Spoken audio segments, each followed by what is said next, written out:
Bundelkhand literature festival Jhansi में भावनात्मक माहौल के बीच बचपन के पते पर का विमोचन। त्रिलोकनाथ पांडे ने किया पुस्तक का लोकार्पण। पिता के संवेदनशील संवादों का दस्तावेज है यह किताब।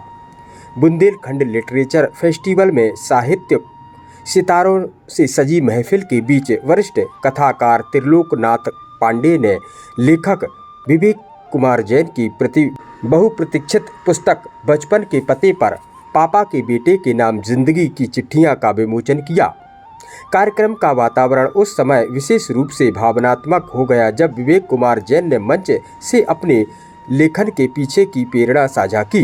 विमोचन अवसर पर विवेक ने कहा कि यह पुस्तक उन्होंने किसी लेखक के रूप में नहीं बल्कि एक पिता के रूप में लिखी है।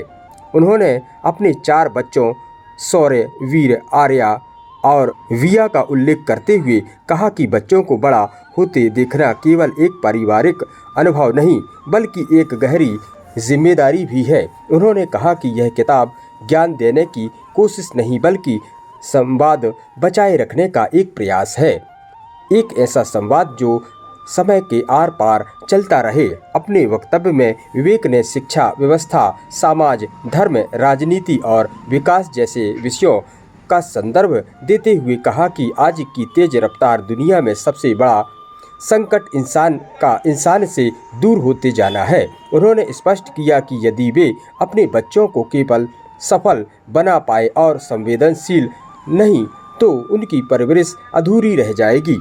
पुस्तक में संकलित पत्रों को लेकर उन्होंने कहा कि ये उपदेश नहीं बल्कि सवाल हैं, संघर्ष से निकले विचार जिनमें उनकी अपनी कमजोरियों की खुली स्वीकारोक्ति भी शामिल है। उनका मानना है कि बच्चे केवल जानकार नहीं बल्कि सोचने वाले बने, भीड़ भाड़ का हिस्सा नहीं बल्कि विवेक का साथी बने।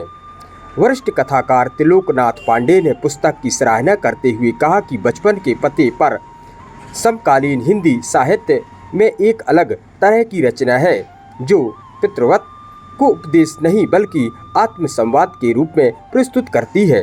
उन्होंने इसे आज के समय की सबसे जरूरी भावनात्मक दस्तावेजों में से एक बताया।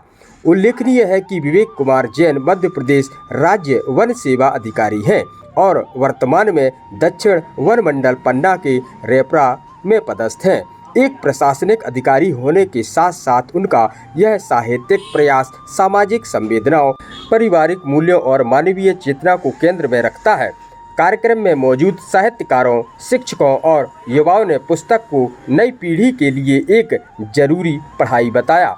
कई पाठकों ने इसे पिता और संतान के रिश्ते का आईना करार दिया जो केवल पारिवारिक नहीं बल्कि सामाजिक स्तर पर भी आत्ममंथन के लिए प्रेरित करती है।